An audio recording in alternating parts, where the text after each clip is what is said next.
What's up, Ramley? You are now in the kitchen with Chef Nixon for all your fixings for the latest and greatest of VCU men's basketball. So, VCU had a game at Fordham. How'd it go? Let's get into it. So, let's start off with the scary thing about Fordham. And this is something that I touched on my last podcast about how Fordham is a scary team because they always play up for big games. What I mean by big games, is when they play a team at the top of the conference. I paid attention to, how Davidson, they played Davidson pretty tough. And I think Davidson ended up winning by double digits, but they played them tough. Same thing with St. Bonaventure, played them tough. But at the end of the day, Fordham's still towards the bottom of the league. So it got me to thinking, like, okay, well, there must be something to that. So I know if we come and dragging our feet, we were going to be in the same situation as those teams as well.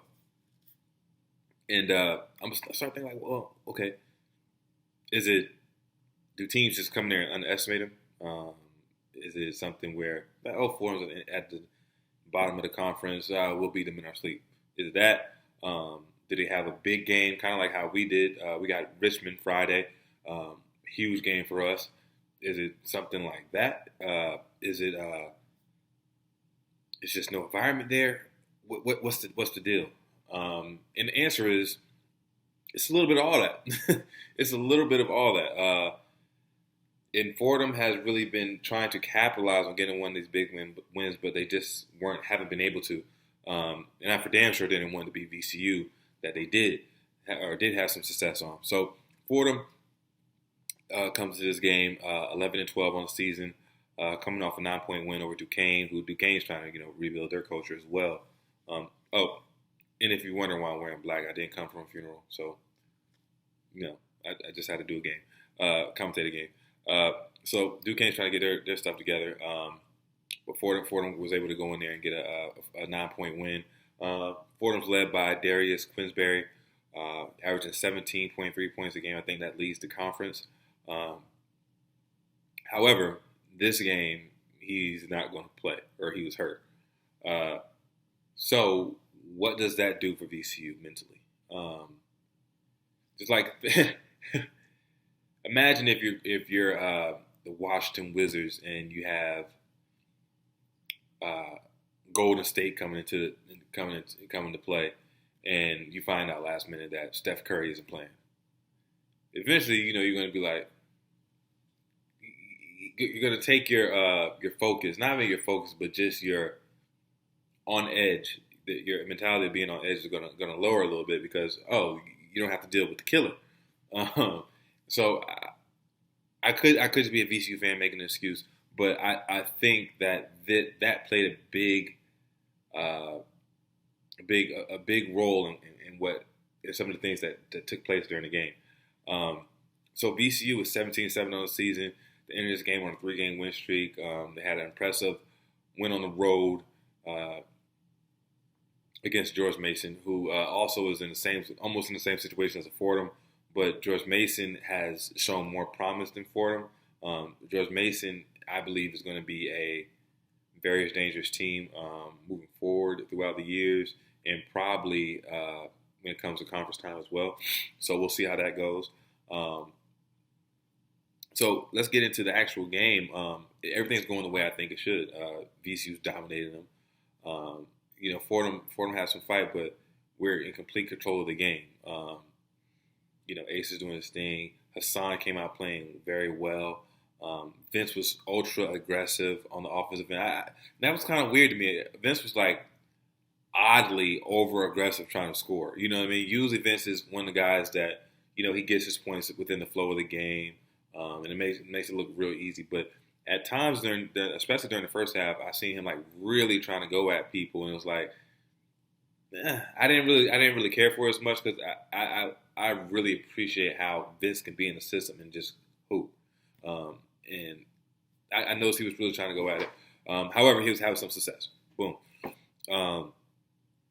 So we're up, we're dominating, we're playing well collectively, and then Hassan gets hurt. And at the time, I didn't really know what happened. From the angle they showed on the TV, I couldn't see if it was an ankle. I couldn't see if it was a knee, or honestly, my first thought was, oh, he's cramping, because I didn't see him come down any crazy type of way. So I thought he was cramping. And I've been a player that I dealt with major cramp issues throughout my career at VCU, to the point I had to be in the hospital like 3 or 4 times, which was absolutely nuts. You know what I mean? So I have a lot of empathy for people who have to deal with cramping like that, because it's no joke. So I thought it was that, but find out later, I think it was an ankle injury, and we'll kind of touch on that, how that affects us moving forward as well. But even with that, we go into the half up 14 points, and the momentum is heavily in our favor. And I'm thinking, okay, well, we're gonna put our foot on the neck and just blow them out. But that didn't happen. And the scary thing about going into halftime being up on a team who's not winning at the rate they could be, at their home, where their environment is terrible. And I don't want to sugarcoat this in any shape or fashion. Fordham's basketball environment is horrible.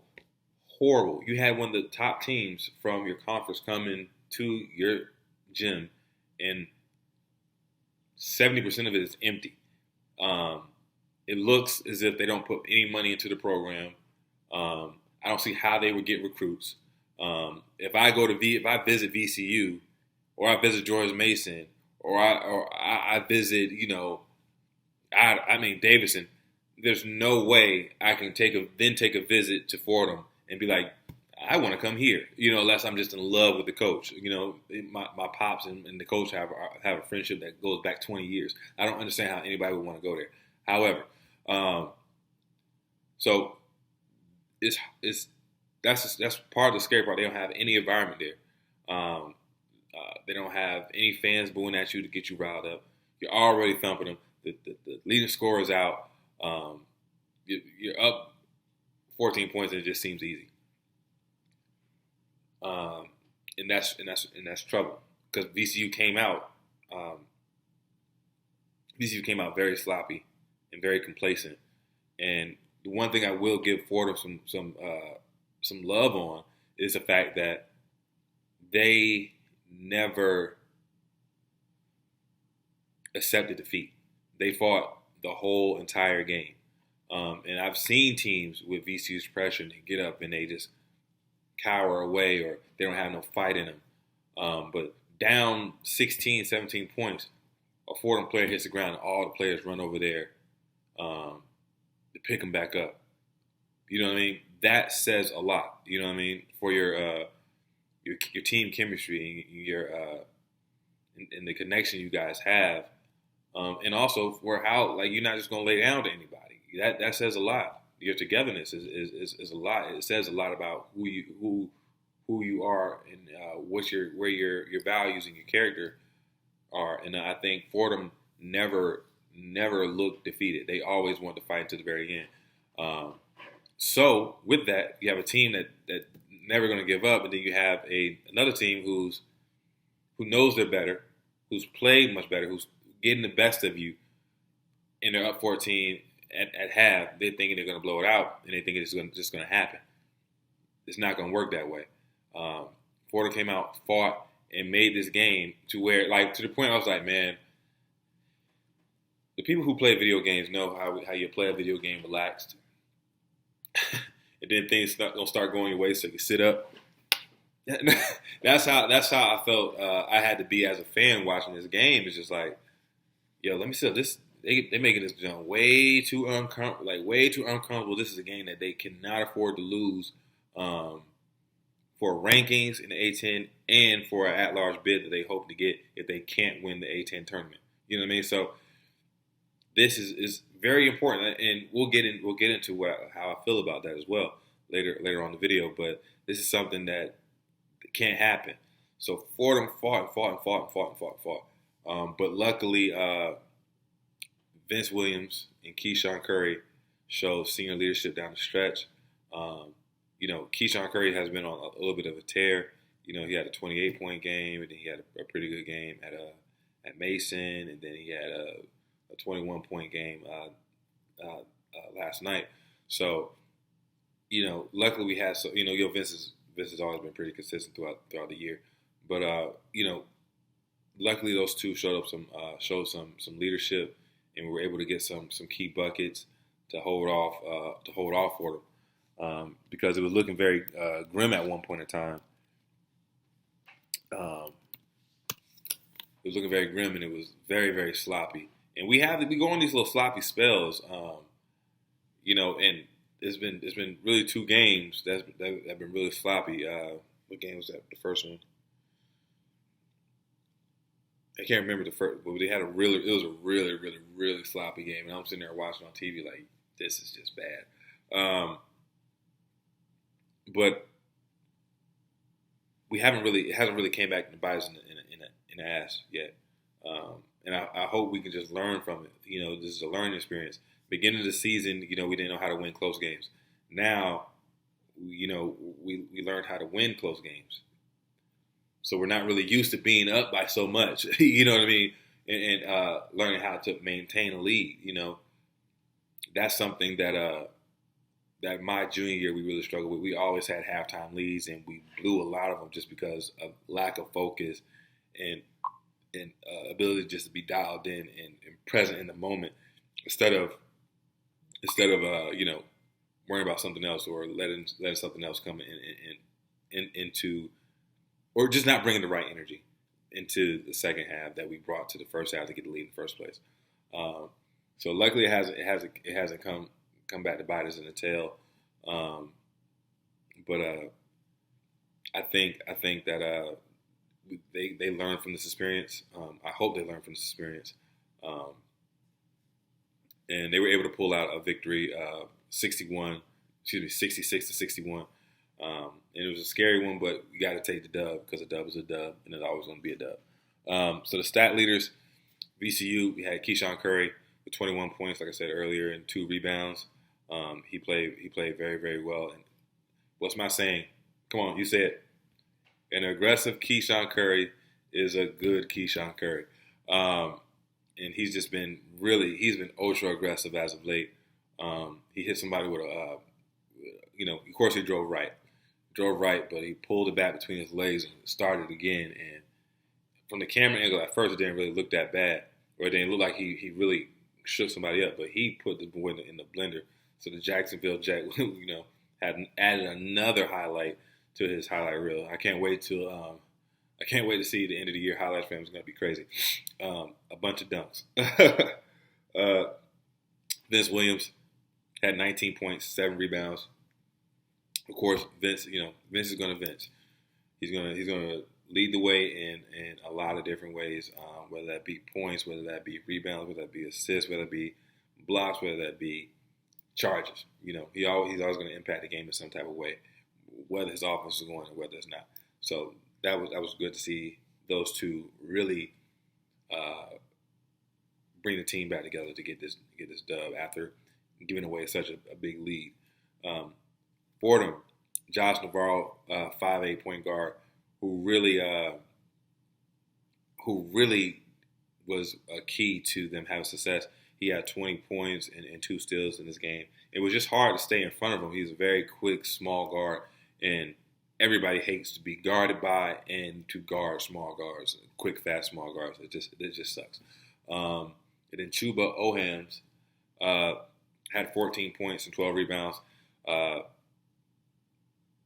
I think the VCU kind of missed Hassan Ward in this aspect. Hassan is usually our cleanup guy. We're usually pretty good at keeping guys in front, but you have somebody like Hassan to clean up the sky when people are shooting over the top. He found some success in the second half of just putting our guys, backing them down and getting them in the rim. Deloach is going to get stronger and better. He's been struggling to hold his own when we play some of the bigger guys in the A10.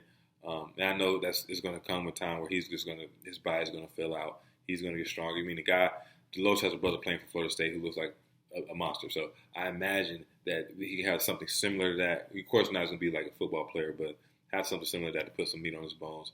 And he's going to be very impactful on the defensive end. He's just not quite there yet.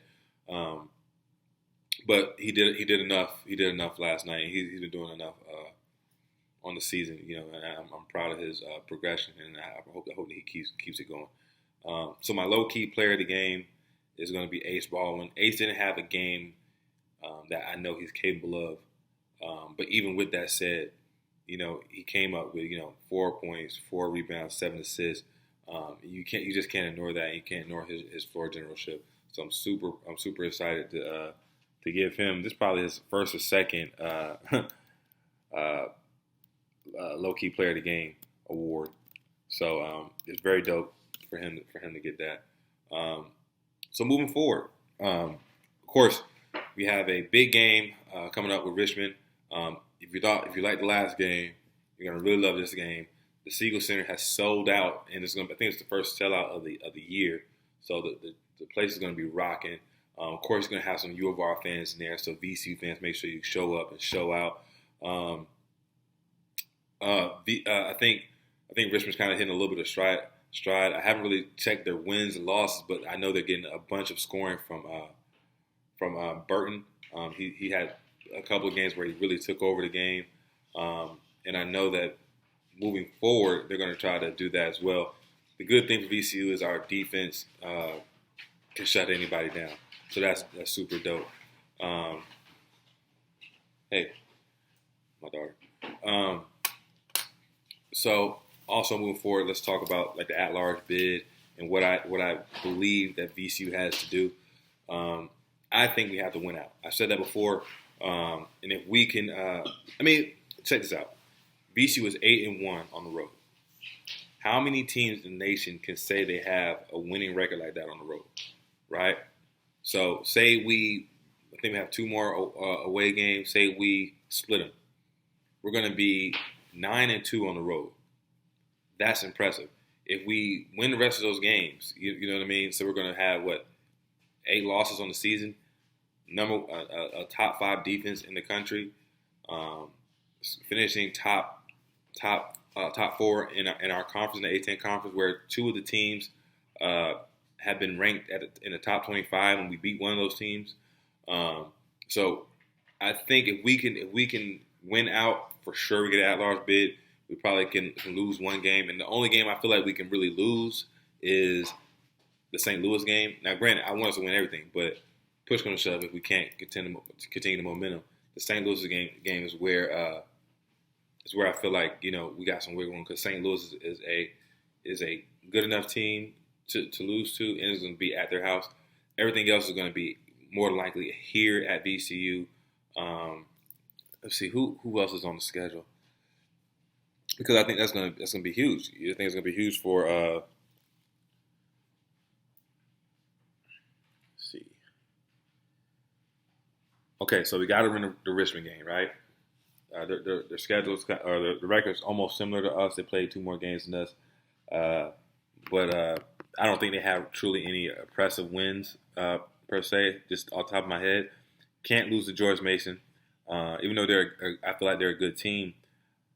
Their record doesn't show that, so we can't lose to them. Cannot lose to UMass. They have a losing record. St. Bonaventure has struggled as of late, but they're still a quality team. They're 16-7 right now, so it's very similar to our record. And I think they were ranked top 25 one point in time as well. But you want to get your revenge game. You don't want anybody to sweep you. And St. Louis is 17-8 right now, so they're a qualified team too. It's going to be a away game, so that's the only one I feel like we can lose and still get an at-large bid, because the tournament's tough. Once you get to the tournament time, it's like a completely different season, and it's just a matter of how the ball falls. You got to play excellent ball for 40 minutes, and even with that, somebody could hit a buzzer beater. We've seen it happen all the time. So you just want to put yourself in the best position to get an at-large bid regardless, right? And if you win the tournament, which I believe we can, great. But if we can't, you still want to be in a position where we'll still be able to get into the big dance and put our dance shoes on and hopefully we can get to sweet 16 or maybe Final Four. I don't know. But the Richmond game is going to be rocking. So put your seatbelt on, put your hard hat on, get ready for the ride. And until next time, peace.